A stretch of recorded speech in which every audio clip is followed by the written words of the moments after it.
बच्चों, online class में आपका स्वागत है। बच्चों, हमने पिछले वीडियो में चैप्टर 3 के कुछ जोड़ने और घटाने के महत्वपूर्ण प्रश्न किए थे जो आपके आरबीएसई बोर्ड से संबंधित थे। आज उन्हीं को ही बढ़ाते हुए हम कुछ और प्रश्नों को हल करते हैं। उन्हें आप देखिए, समझिए और अच्छे से कीजिए। हाँ बच्चों, पहला क्वेश्चन देखिए। रमा ने एक मेज 3,450 रुपये में खरीदी और राधा ने एक मेज 2,960 रुपये में खरीदी। तो बताओ दोनों की मेजों के मूल्य में कितना अंतर है। इसको देखिए बच्चों ध्यान से। अंतर का मीन्स क्या होगा? जोड़ या घटाव? क्या होगा बच्चों? आप समझ ही गए होंगे। इसका होगा कि हमको इस संख्या में से इसको हमको क्या करना है? माइनस करना है। जब अंतर पूछा जाता है, जब हम माइनस करते हैं, और कुल पूछा जाएगा तो हम क्या करेंगे? जोड़ करेंगे।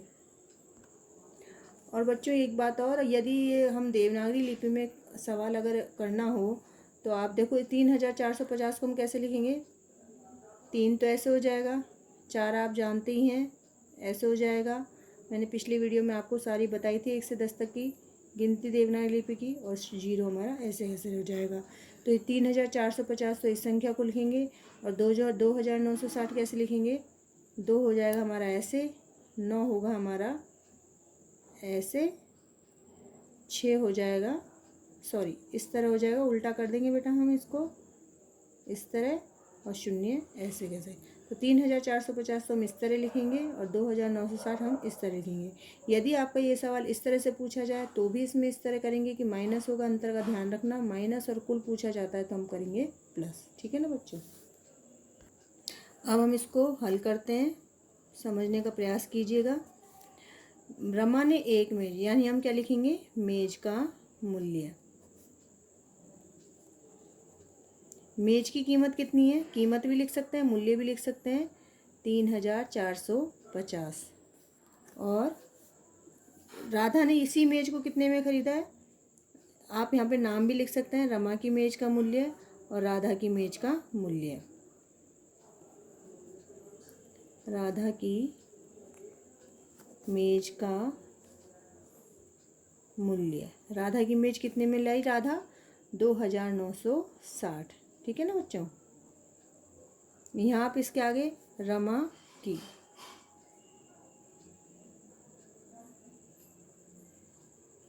मेज का मूल्य। अब इसमें दोनों में अंतर पूछा जा रहा है तो हम बच्चों चिन्ह जरूर लगाना, चाहे माइनस का पूछा जाए तो माइनस का चिन्ह लगाना, और यदि उसका जोड़ का पूछा जा रहा है तो जोड़ प्लस का चिन्ह लगाना। फिर लिखेंगे दोनों की मेजों के मूल्य में अंतर। दोनों की मेजों के मूल्य में अंतर। ठीक है ना?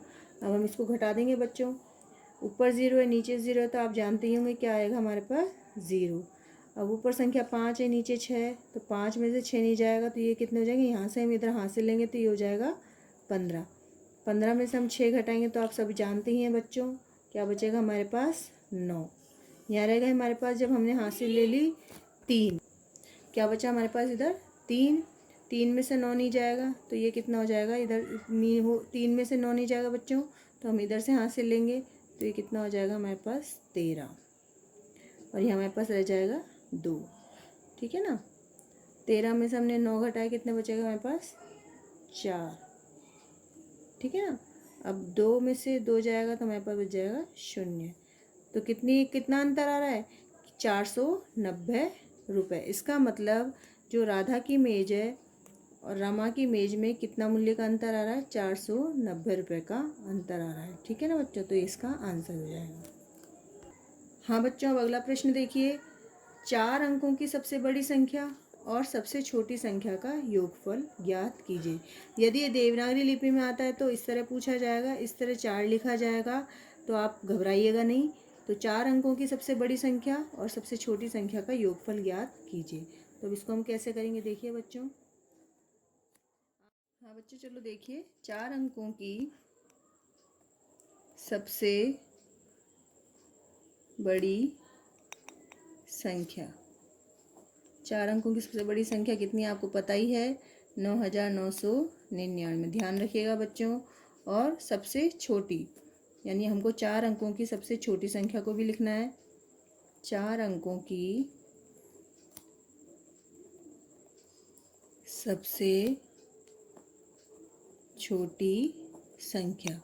तो बच्चों 4 अंकों की सबसे छोटी संख्या कितनी होगी? 1000, यानी 1 के बाद हम लगा देंगे 3 शून्य। ठीक है ना। अब इस हमको दोनों का योगफल याद करना है।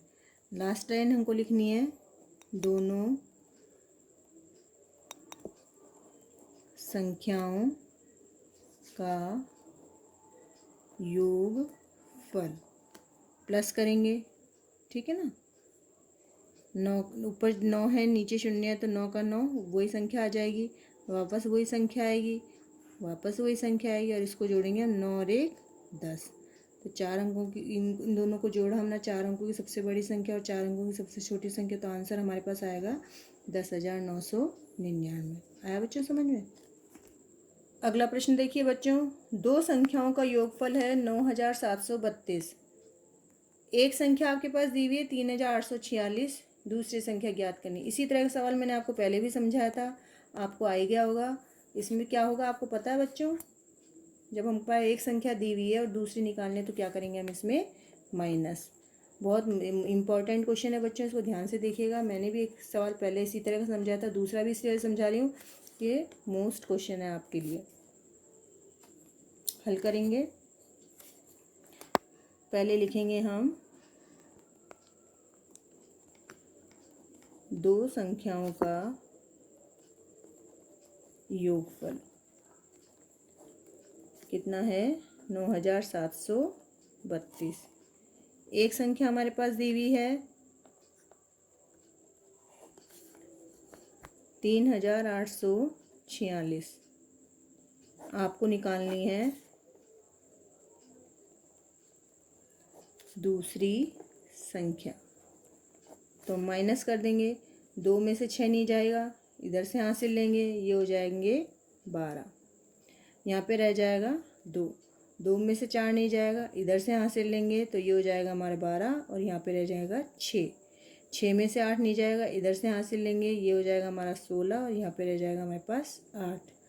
फिर आगे कोई संख्या नहीं है, तो हम 8 में से नीचे वाली संख्या को घटाएंगे। ठीक है ना। दूसरी संख्या निकालने के लिए हम माइनस करते हैं, 12 में से 6 गए, कितने बचे बच्चों हमारे पास? 6। अब 2 में से 4 नहीं जाएगा, तो हमने हासिल ली, तो ये 12 हो गए, और ये हो गया 16।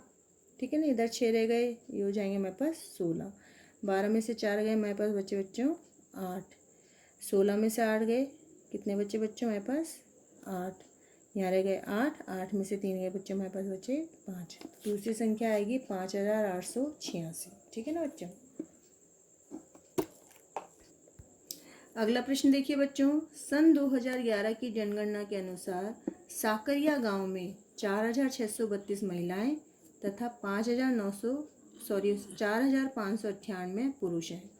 महिलाएं कितनी हैं? 4,632, और पुरुष हैं 4,598। कौन से गांव में? साकरिया गांव में। तो बताओ गांव की कुल जनसंख्या। तो कुल का मतलब क्या हो गया बच्चों? हमको करना है इसमें प्लस। हल करते हैं। सबसे पहले लिखेंगे हम महिलाएं। महिलाएं कितनी है? 4,632। फिर पूछा है पुरुष। पुरुष गांव में कितने हैं? 4,598। प्लस का चिन्ह लग जाएगा। नीचे वाली लाइन आ जाएगी बच्चों कुल जनसंख्या। इन दोनों को प्लस कर देंगे। 2 और 8 कितने हो गए? मैं 10, 10 का शून्य हासिल 1, 1 में 3 जोड़ा, कितने हुए बच्चों? 4, 4 में 9 जोड़ेंगे, कितने आएगा बच्चों? 13, 13 का 3 हासिल 1, 6 और 1 कितने हो गए बच्चों? 7, 7 में 5 जोड़ेंगे, कितने हो गए बच्चों? 12, 12 का 2 हासिल 1, 1 में 4 जोड़े बच्चों, कितना आएगा? 5, 5 में 4 जोड़ेंगे, कितने आएगा बच्चों? 9। तो टोटल गांव की जनसंख्या कितनी हो गई? 9,230 कुल जनसंख्या। आया बच्चों समझ में? ठीक है ना बच्चों। ठीक है ना बच्चों। आज का आपका यही होमवर्क है कि इन चारों सवालों को आपको अपनी कॉपी में अच्छे से साफ साफ हैंडराइटिंग में आपको करना है।